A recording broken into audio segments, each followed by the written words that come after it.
आपके one day exams में हिंदी साहित्य से जो प्रश्न पूछे जाते हैं वह प्रश्न ज्यादातर इस प्रकार के होते हैं कि या तो कोई रचना दे दी जाती है और उसका रचनाकार पूछ दिया जाता है, या फिर रचनाकार का नाम पहले दे दिया जाता है और चार अलग अलग रचनाकारों की रचनाएं रख दी जाती हैं और आपसे पूछा जाता है कि इनमें से कौन सी रचना इस रचनाकार की है।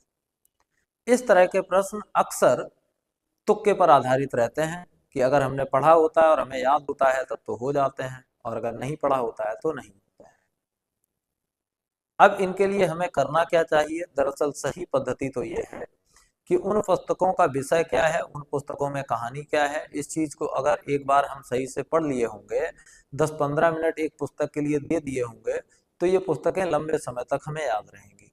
अन्यथा ये रट्टा मार पद्धति हर बार आपके प्रश्न सही करवाएगी, इस बात की कोई गारंटी नहीं है।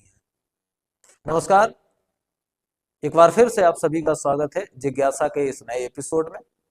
और आज जैसा कि आप देख पा रहे हैं, मेरे पीछे मुंशी प्रेमचंद जी की एक तस्वीर बनी हुई है और उस पर लिखा है प्रसिद्ध कवि, लेखक और उनकी प्रसिद्ध रचनाएं।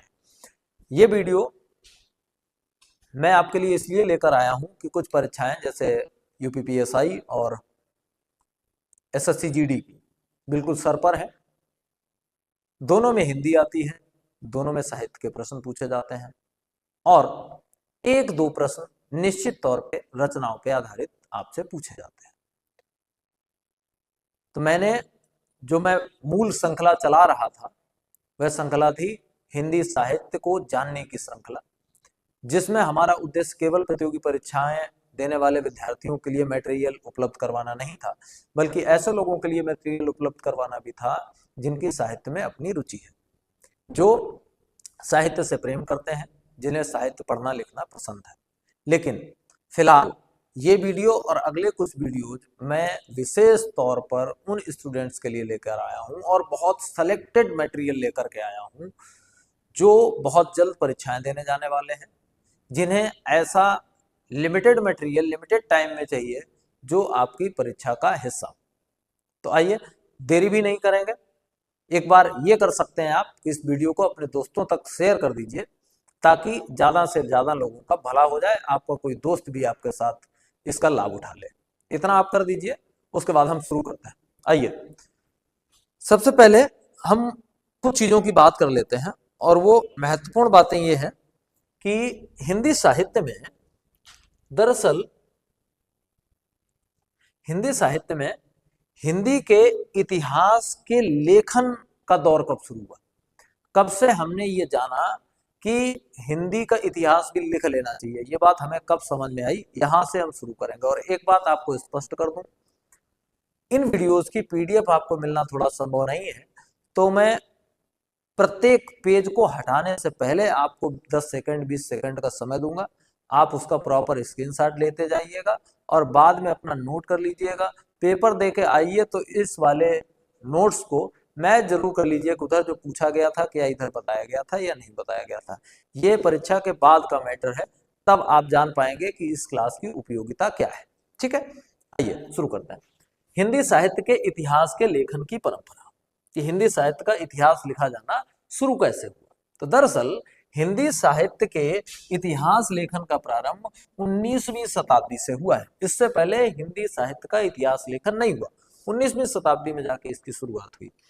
एक फ्रेंच लेखक और उसका नाम था गारसा द तासी, वह पहला व्यक्ति था जिसने हिंदी भाषा के इतिहास लेखन का काम का बीड़ा उठाया। महत्वपूर्ण बात समझिए आप, हिंदी भाषा का इतिहास लिखा जाना था और लिखने की शुरुआत कौन कर रहा था? एक फ्रांसीसी जिसका नाम था गारसा द तासी। वो हिंदी इतिहास के लेखन की परंपरा का प्रारंभ कर रहा है। इसके बाद दूसरा प्रयास शिव सिंह सेंगर ने किया, कब? 1883। पहला फ्रेंच लेखक, दूसरा अपने यहाँ के थे शिव सिंह सेंगर, इन्होंने किया। आइए अब हम ऐसी कुछ पुस्तकों के बारे में जान लें जिनके द्वारा हमें हिंदी साहित्य के इतिहास की जानकारी मिलती है। अभी तक जो भी हिंदी साहित्य आपने पढ़ा है वह हिंदी साहित्य की जानकारी आखिर है किन पुस्तकों में, और उन पुस्तकों को लिखा किसने है, ये जान लेना भी हमारे लिए जरूरी हो जाता है। तो आइए अब हम उन कुछ पुस्तकों के बारे में जान लें जो पुस्तकें हिंदी साहित्य का इतिहास बताने के लिए लिखी गई हैं, उन पुस्तकों की जानकारी देखिए। पहली पुस्तक है और उस पुस्तक का नाम है कविता कौमुदी। कविता कौमुदी, और इसको लिखने वाले हैं पंडित राम नरेश त्रिपाठी। ठीक, कौन है? पंडित राम नरेश त्रिपाठी, और नाम है कविता कौमुदी। दूसरी पुस्तक का नाम है हिंदी भाषा और साहित्य, और इसे लिखा गया है डॉक्टर श्याम सुंदर दास के द्वारा। तीसरी किताब का नाम है भारतीय इतिहास पर हिंदी का प्रभाव, और ये लिखी गई है पंडित सुखदेव बिहारी मिश्र के द्वारा। अब कुछ ऐसी पुस्तकें हैं जो आपसे पूछी जा सकती हैं या जो ज्यादा महत्वपूर्ण है। एक पुस्तक तो ये है हिंदी भाषा और उसके साहित्य का विकास, पंडित अयोध्या सिंह उपाध्याय हरिओम द्वारा लिखी गई। हिंदी साहित्य का विवेचनात्मक इतिहास डॉक्टर सूर्यकांत शास्त्री के द्वारा लिखा गया। हिंदी का इतिहास पंडित रमाशंकर शुक्ल रसाल के द्वारा लिखा गया। हिंदी साहित्य का संक्षिप्त इतिहास डॉक्टर श्याम सुंदर दास के द्वारा लिखा गया। और आधुनिक हिंदी साहित्य का इतिहास कृष्ण शंकर शुक्ल के द्वारा लिया गया। अब आप लोग स्क्रीनशॉट ले लीजिए, मैं डिस्प्ले से हटा जा रहा हूं, आप लोग स्क्रीनशॉट ले लीजिए ताकि आगे आप इसके नोट्स बना सकें विधिवत। स्क्रीनशॉट लेते जाइए, ठीक है। अब हम लोग आगे बढ़ेंगे और कुछ और ऐसी ही पुस्तकें हैं, उनमें से वह पुस्तकें जो बहुत महत्वपूर्ण हैं मैं आपको बताता चलूंगा, उन्हें आप देखते जाइए। पहला है हिंदी साहित्य का आलोचनात्मक इतिहास डॉक्टर राम कुमार वर्मा के द्वारा। हिंदी साहित्य का सुबोध इतिहास बाबू गुलाब राय के द्वारा। हिंदी साहित्य का इतिहास मिश्र बंधु के द्वारा। ये महत्वपूर्ण किताब है, याद रखिएगा, पंडित हजारी प्रसाद द्विवेदी द्वारा लिखित हिंदी साहित्य की भूमिका। ठीक, फिर हिंदी के निर्माता डॉक्टर श्याम सुंदर दास। खड़ी बोली हिंदी का इतिहास ब्रजरत्न दास। हिंदी भाषा और साहित्य का इतिहास आचार्य चतुरसेन। हिंदी साहित्य का इतिहास ब्रजरत्न दास। और हिंदी साहित्य का गद्य काल पंडित गणेश प्रसाद द्विवेदी। ये किताब बहुत इंपॉर्टेंट है, याद रखिएगा आपके परीक्षा दृष्टिकोण से। ठीक है, आप स्क्रीनशॉट ले लीजिए, उसके बाद हम आगे बढ़ते हैं। ठीक, देखिए आगे। अब हम थोड़ा सा पिछला जो हम पढ़ के आए हैं उसका जरा सा रिवीजन कर लेते हैं। और रिवीजन कैसे करेंगे? हम जरा आगे का जो भी अध्ययन करेंगे वो हम काल विभाजन के आधार पे करेंगे। काल के हिसाब से आपको बताते हुए चलेंगे कि किस काल में किस तरह की रचनाएं की गई, और उन रचनाओं में से देखिए सबसे पहले शुरुआत करते हैं काल विभाजन। और काल विभाजन हिंदी का अगर हम करते हैं तो हम ये पाते हैं कि हम मोटा मोटा 4 कालों में विभाजित करते हैं। पहला आदिकाल आपको बता चुके हैं, जिसे चारण काल या वीर गाथा काल कहा जाता है। इसका काल 1000 से 1350 ईस्वी के करीब रहा। दूसरा भक्तिकाल, इसको ये दोनों काल हम विस्तार पूर्वक पढ़ चुके हैं, ऐसे समझिए। भक्तिकाल 1350 से लेकर के 1650 ईस्वी। तीसरा रीतिकाल है जो पढ़ना शेष है। इन वीडियोस के बाद मैं कोशिश करूंगा कि उसको भी पढ़ा दूं जब प्रॉपर समय होगा, परीक्षाएं नहीं लगी होंगी। उसके बाद आधुनिक काल। अब जो भक्ति काल है इसको हमने बहुत विस्तृत तरीके से पढ़ा। भक्ति काल 2 भागों में बटा हुआ था, एक सूफी काव्य, दूसरा संत काव्य, यानी ये निर्गुण वाले थे। ठीक है, संत काव्य में 2 तरीके थे, एक निर्गुण और एक सगुण। जो सगुण था उसमें 2 तरीके थे, एक राम को मानने वाले राम भक्ति का काव्य लिखा गया और दूसरा लिखा गया कृष्ण भक्ति का काव्य। ठीक है, तो जरा इसका भी एक स्क्रीनशॉट ले लीजिए, उसके बाद हम आगे बढ़ते हैं। इसका भी एक स्क्रीनशॉट ले लीजिएगा, फिर हम लोग आगे बढ़ेंगे। अब आदिकाल की कुछ पुस्तकें हैं, उन्हें देख लीजिए। मैंने कॉल वाइज पुस्तकों को अलग अलग छांटा है और इनमें से जो ज्यादा महत्वपूर्ण है वो मैं बताता हुआ चलूंगा। दलपत विजय की, यानी आदिकाल में सबसे महत्वपूर्ण अगर कुछ है तो वो रासो ग्रंथ है। ठीक है, याद रखिएगा। दलपत विजय की पुस्तक है खुमार रासो। नरसिंह भाट या नरसिंह नाल, भाट की जगह हो सकता है आपको नाल लिखा हुआ मिल जाए, नरसिंह नाल। इनकी पुस्तक का नाम है विजयपाल रासो। और अच्छा, नल सिंह भाट है ये, नरपति नाल है ये। इनकी रचना का नाम है बीसल देव रासो। और पृथ्वीराज रासो तो आपको पता ही है, वो चंद्रवरदाई की रचना है। इनमें किसमें क्या बताया गया वो भी मैंने लिख दिया है। चित्तौड़ नरेश खुमान की वीरता का वर्णन है दलपत विजय में। नल सिंह भाट ने विजयपाल रासो जो लिखी उसमें विजयगढ़ के शासक का सौर वर्णन है। जो बीसल देव रासो है उसमें अजमेर के बीसल देव चौहान और राजमती का विरह काव्य है। भट्ट केदार ने भी एक रचना की जयचंद्र प्रकाश, इसमें जयचंद्र की वीरता है लेकिन ये प्रॉपर उपलब्ध नहीं है। जगनिक ने लिखा परमाल रासो, इसमें आला उधल की वीरता की कहानी दी गई है। अमीर खुसरो ने कुछ रचनाएं की, उन रचनाओं में कोई रचना नाम से महत्वपूर्ण नहीं है, बस ये याद रखो कि इनकी पहेलियां और मुकरियां बहुत फेमस हुई। दो सखुने एक महत्वपूर्ण रचना है इनकी। वैसे तो खालिक बारी है, इसमें हिंदी फारसी शब्दकोश है। नूर सिपेर है, इसमें भारतीय बोलियों का वर्णन है। पहेलियां और मुकरियां हैं, ये लोक रंजन के लिए है और शिक्षाप्रद है। दो सखुने हैं, आवाज खुसरबी है, ये संगीत प्रधान ग्रंथ है। फिर विद्यापति की 3 रचनाएं हैं, उनमें से 2 महत्वपूर्ण है।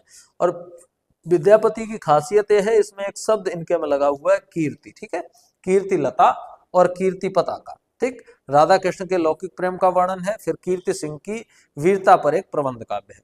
स्क्रीनशॉट ले लीजिए, फिर हम आगे बढ़ते हैं।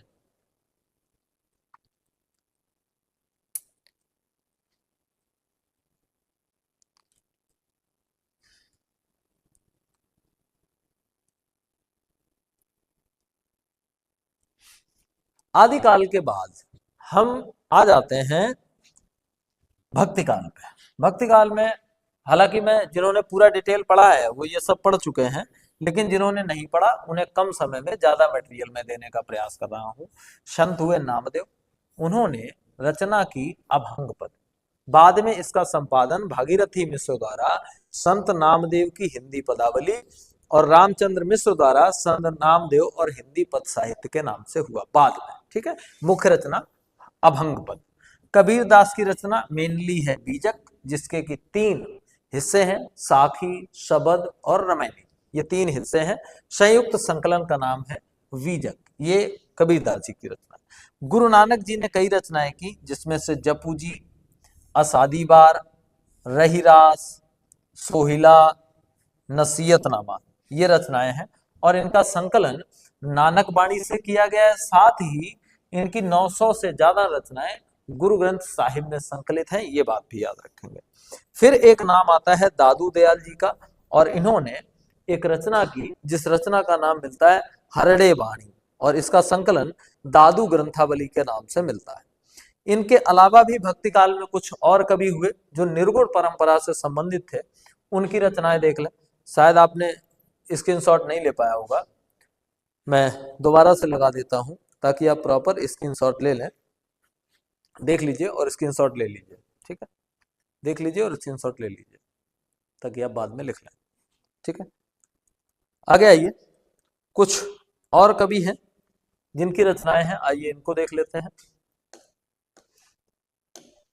पहला नाम रैदास या रविदास जी का है और इनकी रविदास की बाणी है, इसमें 18,000 चौपाइयां हैं और रविदास के पद ये प्रणामी संप्रदाय से संबंधित है। मलूकदास की रचनाएं ज्ञानबोध, ध्रुव चरित, रामावतार लीला, ये हैं। सुंदरदास की रचनाएं सुंदर विलास और सुंदर ग्रंथावली है, मतलब बहुत ज्यादा याद रखने की आवश्यकता नहीं है क्योंकि उनकी रचनाओं के नाम ही ऐसे हैं। स्क्रीनशॉट लीजिए और फिर हम आगे बढ़ें।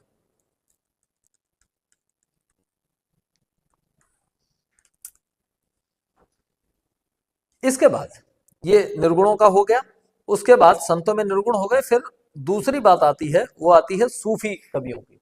तो सूफियों में जरा देख लो, मैंने बताया था कुछ महत्वपूर्ण चीजें हैं। एक हुए मुल्ला दाऊद, तो मुल्ला दाऊद ने चंदाएं लिखी या लोरिक चंदा भी इसको कहते हैं।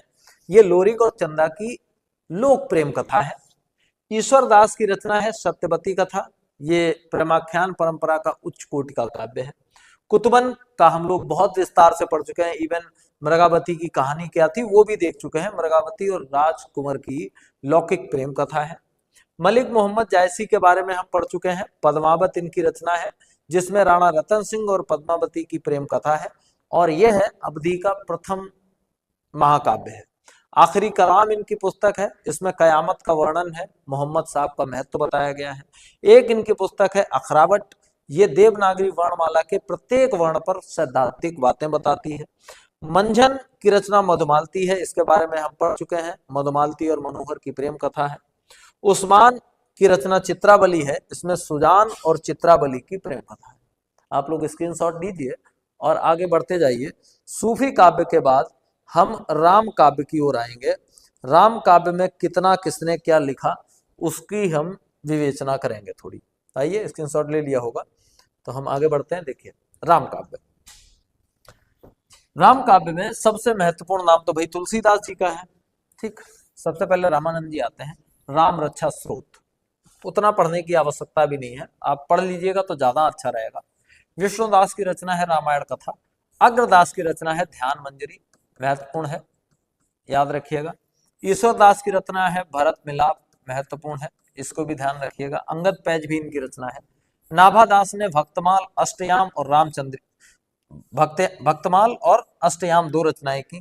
केशव दास की रचना मिलती है रामचंद्रिका और सेनापत की रचना मिलती है कवित्त रत्नाकर। ये राम के काव्य पे आधारित है, राम पे आधारित है। इसके बाद जो नंबर आता है वो सबसे बड़े राम भक्त कवि का आता है और वो आता है, पहले आप स्क्रीनशॉट लीजिए फिर हम आगे बढ़ाएं।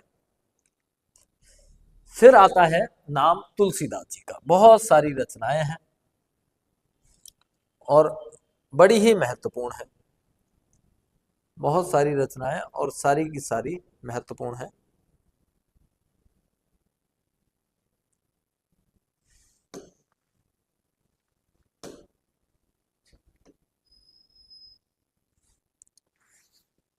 थोड़ा सा गड़बड़ हो गया है।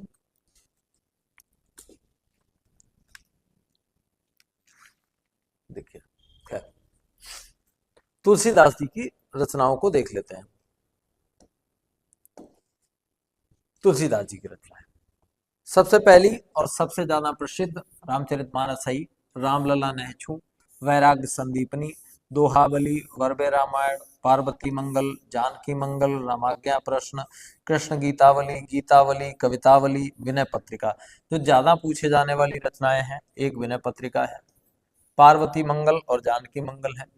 कभी कभी रामलला नैचू और वरबे रामायण और पूछ दिए जाते हैं, गीतावली भी कभी कभी पूछ दी जाती है। तो ये रचनाएं आपको याद रखनी है तुलसीदास जी से संबंधित। अब तुलसीदास जी के बाद नाम आता है कृष्ण भक्ति शाखा के कवियों का। आप स्क्रीनशॉट ले लीजिए, आगे बढ़ते हैं। कृष्ण भक्त कवियों का देखिए, कृष्ण भक्त कवियों में सबसे बड़ा नाम जो आपको मिलता है वो सूरदास जी का है। हम बहुत जल्दी जल्दी निपटा रहे हैं, मतलब बहुत सेलेक्टेड मटेरियल आप तक पहुंचाना है मुझे। सूरदास जी, सूर सागर, सूर सारावली, साहित्य लहरी, इनके बारे में हम डिटेल बात कर चुके हैं। सूर सागर में कृष्ण के बारे में लिखा गया है, ठीक है। सूर सागर में जो लेखन हुआ है वह हुआ है कृष्ण के बारे में। सूर सारावली में जो लेखन हुआ है वह दरअसल सृष्टि के बारे में है, सृष्टि के बारे में। और साहित्य लहरी में इन्होंने आत्मबोधन काफी लिखा है। आत्मबोधन मतलब अपने बारे में ठीक ठाक जानकारी साहित्य लहरी में सूरदास जी ने दी है। निम्बाचार्य जी की रचना है वेदांत परिजात, सौरभ और 10 श्लोकी, महत्वपूर्ण नहीं है। हित हरिवंश की रचना है सबसे महत्वपूर्ण, हित 84, याद रखिएगा। स्वामी हरिदास सिद्धांत के पद और खेलमाल, इनकी दो रचनाएं हैं। नरोत्तम दास की रचना की बात हमने पिछले वीडियो में ही की थी, उनकी रचना का नाम है सुदामा चरित। स्क्रीनशॉट लीजिए और आगे बढ़िए। इसमें मैंने ये भी लिख दिया है कि इन पुस्तकों में क्या क्या लिखा है, ये किस विषय पर है, इसको भी थोड़ा सा पढ़ लीजिएगा। इसके बाद एक ऐसे कवि का नाम आता है जिसने बहुत कुछ लिखा, लेकिन आपके परीक्षा दृष्टिकोण से उसमें से कितना महत्वपूर्ण है। नंददास, अनेकार्थ मंजरी महत्वपूर्ण है। भंवर गीत, रास पंचाध्यायी महत्वपूर्ण है। सुदामा चरित एक इन्होंने भी लिखा, इसलिए कंफ्यूज होने की जरूरत नहीं है। गोवर्धन लीला इन्होंने लिखी, बाकी देख तो सारे लीजिए। अनेकार्थ मंजरी है, मान मंजरी है, रस मंजरी, भंवर गीत, रास पंचाध्यायी, रूप मंजरी, विरह मंजरी, श्याम सगाई, सुदामा चरित, रुक्मणी मंगल, सिद्धांत पंचाध्यायी, दसम स्कंद भाषा, गोवर्धन लीला और नंददास पदावली, ये इनकी बहुत सारी रचनाएं हैं। ज्यादा महत्वपूर्ण नहीं है, जिनको मैंने अंडरलाइन कर लिया है ये महत्वपूर्ण है, स्क्रीनशॉट लीजिए और आगे बढ़िए। उसके बाद कुछ और कृष्ण भक्त के कवि हैं, जरा हम उन्हें भी देखते हुए चलेंगे। कृष्ण भक्ति के और कवियों में मीराबाई का नाम सबसे ऊपर आता है। इनकी 4 रचनाएं, नरसिंह जी का मायरा, गीत गोविंद टीका और राग सोरठ के पद। ठीक, ये 3 रचनाएं इनकी जो है महत्वपूर्ण है। रसखान में सुजान रसखान, दान लीला, अस्तयाम इनकी सबसे महत्वपूर्ण रचना है परीक्षा दृष्टिकोण से, वैसे नहीं, परीक्षा दृष्टिकोण से। ठीक है, एक और रचना मिलती है प्रेम वाटिका। रहीमदास जी की सबसे महत्वपूर्ण परीक्षा दृष्टिकोण से अगर कोई रचना है तो उसका नाम है मदनास्तक। ठीक है, दोहाबली भी है, श्रृंगार सोरठ है, बरबे नायिका भेद है, लेकिन परीक्षा दृष्टिकोण से अगर सबसे महत्वपूर्ण इनकी कोई रचना होती है तो वह मदनाष्टक होती है। इसमें मुरली के सम्मोहन प्रभाव का वर्णन किया गया है। स्क्रीनशॉट लें और आगे बढ़ें। इसके बाद हम आगे बढ़ेंगे और पहुंचेंगे रीतिकाल में। ठीक, रीतिकाल में आ जाएंगे। रीतिकाल की कहानी यह है कि इसमें सबसे पहले हम 2 लोगों का नाम लेते हैं, एक केशव दास का और दूसरा सुखदेव मिश्र का। केशव दास जी से शुरू करते हैं। 2 रचनाएं बड़ी महत्वपूर्ण हैं इनकी। ठीक, हालांकि और भी हैं, जहांगीर जस चंद्रिका भी है, कविप्रिया रसिकप्रिया बहुत पूछी जाने वाली रचनाएं हैं, इंपॉर्टेंट है, याद रखिएगा। वीर सिंह चरित ओरछा के राजा का चरित्र है। रतन बावनी है, मधुकर शाह के पुत्र रतन शाह का चरित्र है। जहांगीर जस चंद्रिका है, ये जहांगीर की प्रशस्ति है, यानी जहांगीर का वर्णन किया गया है। विज्ञान गीता है, ये संस्कृत ग्रंथ प्रबोध चंद्रोदय का पद्यानुवाद है, तो ये उतना महत्वपूर्ण है।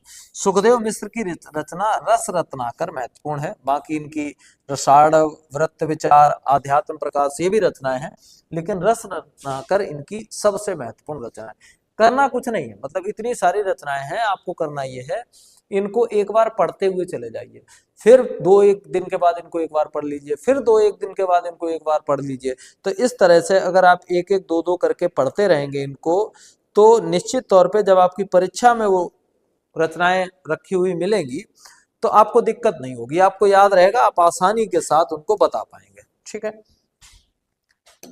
आगे देखिए। आगे कुछ और रचनाकारों के नाम है। पहला नाम चिंतामणि का है। श्रृंगार विलास, रस विलास, कविकुल कल्पत्रु, रामायण, रामाश्वेक, छंद विचार पिंगल, ये कुछ रचनाएं हैं जिनमें से 2 रचनाएं आप महत्वपूर्ण समझिए, रस विलास और श्रृंगार विलास। कविवर देव, ये मैनपुरी के रहने वाले थे।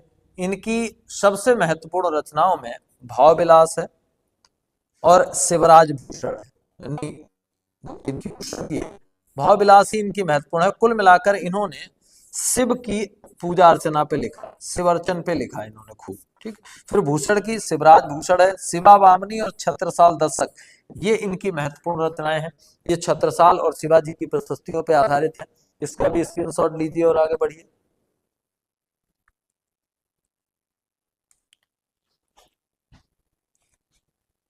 आगे देखिए।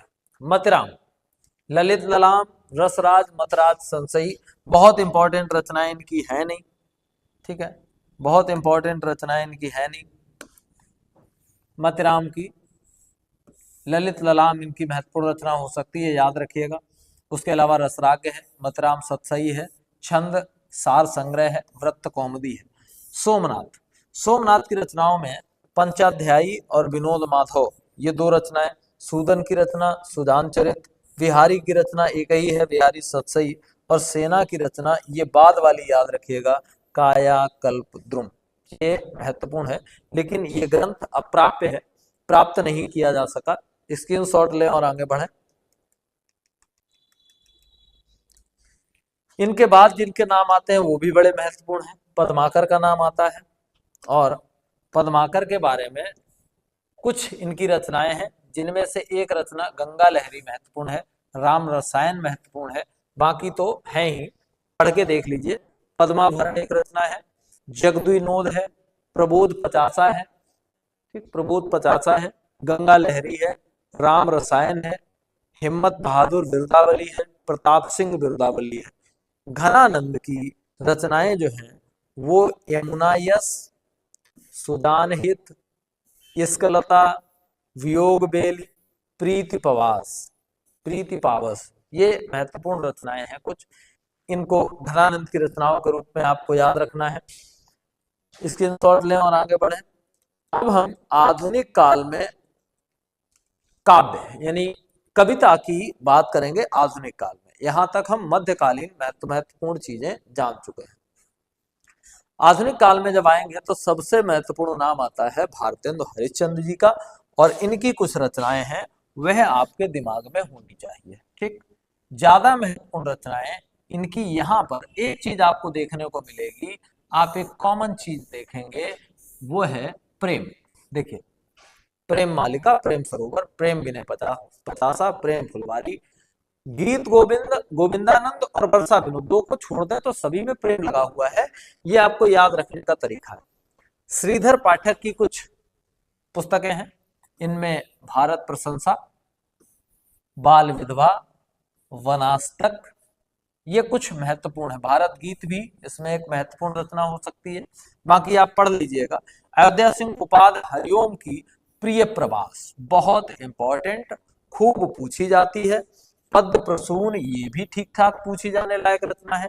ये दो बहुत जरूरी है कि याद रखें, बाकी को भी याद रखना है। रसकलश, चुभते चौपदे, बोलचाल और वैदेही वनवास। मैथिली शरण गुप्त, मैथिली शरण गुप्त की रचनाओं में जो बहुत इंपॉर्टेंट है, भारत भारती, झंकार, साकेत तो बहुत इंपॉर्टेंट है, यशोधरा, विष्णुप्रिया, ये बहुत इंपॉर्टेंट है। हालांकि इनकी सारी रचनाएं इंपॉर्टेंट है, लेकिन जिनको मैंने टिक कर लिया है, ये परीक्षा दृष्टिकोण से बहुत ज्यादा पूछी जाने वाली रचनाएं हैं। बालकृष्ण शर्मा नवीन, इनकी कुछ कृतियां हैं, उर्मिला, कुमकुम, अपलक, रश्मि रेखा, कुआसी, हम बिस्पाई जन्म के, ये कुछ रचनाएं हैं। ये सब आधुनिक काल की रचनाएं हैं। आधुनिक काल में यही नहीं, अभी और भी बहुत सारी रचनाएं हैं जिनको आप देखते हुए चलेंगे एक एक करके। आइए और देखते हैं। सुभद्रा कुमारी चौहान, सुभद्रा कुमारी चौहान, इनकी रचनाओं में ज्यादा महत्वपूर्ण वीरों का कैसा हो बसंत, आप में से सभी ने लगभग पढ़ी होगी, और झांसी की रानी, ये दो तो बहुत महत्वपूर्ण है। बाकी जो रचनाएं इनकी हैं, त्रिधारा और मुकुल, मेरा नया बचपन, वालिका का परिचय और इनका रोना। ठीक, फिर आते हैं जयशंकर प्रसाद में। जयशंकर प्रसाद में उर्वशी, बहुत महत्वपूर्ण। ठीक, फिर आंसू, बहुत महत्वपूर्ण, झरना, बहुत महत्वपूर्ण, कामायनी, बहुत महत्वपूर्ण, और एक और है प्रेम पथिक। ये जिन पे टिक मैंने कर दिए हैं, ये बहुत ज्यादा महत्वपूर्ण रचनाएं हैं। हालांकि चूंकि जयशंकर प्रसाद ही महत्वपूर्ण, तो उनकी रचनाओं में महत्वपूर्ण और गैर महत्वपूर्ण छांटने का क्या मतलब, फिर भी जिन पे मैंने ये टिक बना दिए हैं, ये बहुत ही महत्वपूर्ण है, अत्यंत महत्वपूर्ण है। और महत्वपूर्ण होने का सीधा मतलब यह है कि बहुत सी बार ये परीक्षाओं में पूछी गई रचनाएं हैं, बहुत बार पूछी जाती है। बाकी इनकी रचनाओं में वन मिलन, प्रेम राज्य, अयोध्या का उद्धार, शोकोच्छ्वास, बब्रुवाहन, कानून कुसुम, करुणालय, महाराणा का महत्व, लहर, ये भी है। सुमित्रा नंदन पंत की बात अगर करें तो इनकी भी कुछ रचनाएं बड़ी महत्वपूर्ण है। एक रचना तो यही होगी, उच्छ्वास। एक रचना यहाँ है, युगवाणी। एक रचना ये है, ग्राम्या, स्वर्णधूल, युगांतर, उत्तरा, ये सभी इंपॉर्टेंट है। आध्यात्म, दार्शनिक, स्वर्गकिरण, रजत शिखर, शिल्पी, अतिमा, सौवर्ण, वाणी, कला, बूढ़ा चांद, कला और बूढ़ा चांद, और एक ही लास्ट वाली लोकायतन। ये कुछ बहुत महत्वपूर्ण रचनाएं हैं इनकी। महादेवी वर्मा की तो सारी इंपॉर्टेंट है, यामा तो बहुत ही इंपॉर्टेंट है। ठीक है, नीरजा, रश्मि, ये बहुत इंपॉर्टेंट है। नीरजा, रश्मि और यामा बहुत इंपॉर्टेंट है। हालांकि संध्या गीत, नीहर, दीपशिखा और सप्तपर्णा भी इंपॉर्टेंट। धर्मवीर भारती, अंधा युग, ये रचना। ठीक, कनुप्रिया, ये भी रचना। ठंडा लोहा, ये भी एक महत्वपूर्ण रचना है। 7 गीत वर्ष। ठीक, माखनलाल चतुर्वेदी, माखनलाल चतुर्वेदी की रचनाओं में समर्पण, युगचरण और हिम तरंगिणी, इन्होंने हिम के साथ लिखा, हिम किरीटनी, हिम तरंगिणी, माता, युगचरण, समर्पण, मरण ज्वार, वेणुलो गूंजे धारा, बांसुरी और काजल, ये इनकी मुख्य मुख्य रचनाएं हैं। इसके बाद और भी दो बहुत बड़े नाम अभी रह गए हैं, एक तो रामधारी सिंह दिनकर का और दूसरा सूर्यकांत त्रिपाठी निराला का।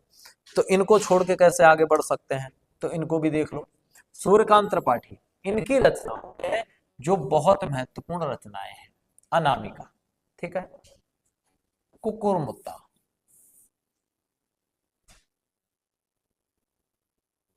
अपरा। मृत्युपरांत ये छपी थी तो थोड़ा महत्वपूर्ण हो सकता है। वनबेला, सरोज स्मित लंबी कविताएं, मास्को डायलॉग, गर्म पकौड़ी व्यंग कविताएं, तुलसीदास ये खंड काव्य है, पंचवटी प्रसंग ये काव्य नाटक है। रामधारी सिंह दिनकर में रेणुका, हुंकार, रसवंती, द्वंद्व गीत, कुरुक्षेत्र, उर्वशी, रश्मि रथी, परशुराम की प्रतिज्ञा, दिल्ली इतिहास के आंसू, धूप और धुआं, नीम के पत्ते, नील कुसुम, नए सुभाषित, कोयला और कवित, हारे को हरना, ये महत्वपूर्ण रचनाएं रामधारी सिंह दिनकर की हैं। इनको आप याद रखेंगे, स्क्रीनशॉट लेते जाइए भाई साथ साथ, ताकि बाद में आपको दिक्कत ना हो। और भी कुछ नाम है, देखिए, सच्चिदानंद हीरानंद वात्स्यायन अज्ञे, सच्चिदानंद हीरानंद वात्स्यायन अज्ञे, इनका देख लीजिए। चल पहले मैं इसको सेव कर दूं। देखिए, सच्चिदानंद हीरानंद वात्स्यायन अज्ञे, भग्नदूत, चिंता, नित्यलम, सावन मेघ, बाबरा अहेरी, हरी घास पर क्षणभर, इंद्रधनुष रौंदे हुए ये सागर मुद्रा, अरियो करुणा प्रभा में, आग के पार द्वार, कितनी नावों में कितनी बार, क्योंकि मैं उससे पहले जानता हूँ, पहले मैं सन्नाटा बुलाता हूँ, महावृक्ष के नीचे, असाध्य वीणा, नदी की बांक पर छाया। अब इनमें से जो ज्यादा महत्वपूर्ण है हम उन पे थोड़ा सा टिक कर लें। आनंद के पार द्वार, इंद्रधनुष के रौंदे हुए ये, ठीक, भग्न दूत, ये कुछ महत्वपूर्ण रचनाएं हैं जिनको आपको याद रखना है। गजानन माधव मुक्तिबोध की रचनाएं, चांद का मुंह टेढ़ा है, बढ़िया है रचना। भूरी भूरी खाक धूल अंधेरे में, ब्रह्म राक्षस, चंबल की घाटी, उपकृत हूं, मेरे मित्र मेरे सहचर, उप काव्यात्मक फणिधर, एक अरुण शून्य के प्रति, एक नीली आग, विशुद्ध बुद्धि के मारक स्वर, जिंदगी बुरादा तो बनेगी ही, लाल सलाम, क्रांति, सूखे कठोर नंगे पहाड़, ये इनकी कुछ प्रमुख रचनाएं हैं। इनको भी एक एक करके आपको देखते हुए चलना है, थोड़ा याद रखना है। कुछ नाम और बचते हैं, नागार्जुन सर्वेश्वर सक्सेना का, तो इनको भी देख लेते हैं। बाबा नागार्जुन को,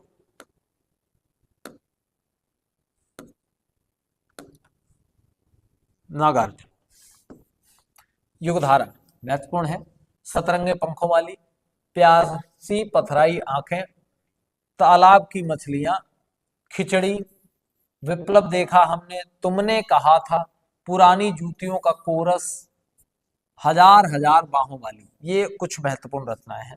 सर्वेश्वर दयाल सक्सेना की काठ की घंटियां, बांस का पुल, एक सूखी नाव, गर्म हवाएं, कुवानी नदी, जंगल का दर्द, खूंटियों पर टंगे लोग, कई मेरे साथ चले। रघुवीर सहाय की कृतियों में सीढ़ियों पर धूप में, आत्महत्या के विरुद्ध, हंसो जल्दी हंसो, बड़ी हो रही है लड़की, काला नंगा पैदल बच्चा, आज का पाठ है लोग भूल गए हैं, एक समय था, और कुछ पत्ते कुछ चिट्ठियां, ये इनकी सर्वेश्वर दयाल सक्सेना की कुछ महत्वपूर्ण रचनाएं हैं। इनके अलावा एक ऐसा कवि है जिसको अगर आप छोड़ देंगे तो बहुत कुछ आप छोड़ देंगे, और वो है हरिवंश राय बच्चन जी। हरिवंश राय बच्चन की मधुशाला बहुत फेमस है। अच्छा, मधुशाला तो मधुबाला और मधुकलश, ये आपको इकट्ठे याद रहेंगे, सभी में मधु है। निमंत्रण, एकांत संगीत, आकुल अंतर, सतरंगिणी, आज कितनी, प्रणय पत्रिका, त्रिभंगिमा, नील का निर्माण, फिर से याद रखिएगा, वासना में चांदनी है, बंगाल का अकाल, खादी के फूल, सूत की माला, बुद्ध और नाचघर, चार खेमे 64 खूंटे, और रंग बरसे भीगे चुनर वाली रंग बरसे, ये कुछ महत्वपूर्ण रचनाएं हैं, ये आपको याद रखनी है। तो फूल नहीं रंग बोलते हैं, आग का आईना, देश देश की कविताएं, गुल मेहंदी, पंख और पतझर, हे मेरी तुम, मार प्यार की थापें, कहे केदार खरी खरी, बंबई का रक्त स्नान, जमुन जल तुम, अपूर्वा, बोल बोल अबोल, और जो सिलाएं तोड़ते हैं, गिरिजा कुमार माथुर की रचनाएं मंजीर, भाषा और निर्माण, धूप के धान, सिला पंख, चमकीले, जो बंध नहीं सका, छाया मत छूना मत, जन्म कैद और पृथ्वी कल्प, ये इनकी महत्वपूर्ण रचनाएं हैं। अब एक एक करके आधुनिक काल में हम क्या करेंगे, विधा वाइज पढ़ेंगे कि निबंध किसके कौन से हैं, नाटक किसके कौन से हैं, कहानियां किसकी कौन सी हैं। अभी भी हमारा उद्देश्य वही है कि हम लंबे बड़े वीडियोज बनाने का प्रयास नहीं करेंगे, 30-35 मिनट का ही वीडियो लेके आएंगे। अगला एक और वीडियो है, उसमें सारी रचनाएं कंप्लीट हो जाएंगी। कोई भसड़बाजी की बात नहीं, कोई बहुत जल्दी जल्दी निपटाने का मैटर नहीं है। आपने स्क्रीनशॉट ले लिए हैं, मैंने इंपॉर्टेंट बता दिया है, ऐसा कुछ उसमें बताने को है नहीं जो मैं आपको रटवाऊं। कुल मिला के इन चीजों को जो मैंने लिखवा दिए हैं, बता दिए हैं, इनको बार बार रिवाइज करते रहिए। जितनी ज्यादा बार आप रिवाइज कर लेंगे उतनी ही आपके परीक्षा में गलत होने की संभावना कम हो जाएगी। वीडियो को एक बार फिर शेयर कर दीजिए और उसके बाद फिर रिवीजन में लग जाइए। बहुत बहुत धन्यवाद, फिर मिलेंगे अगले वीडियो में।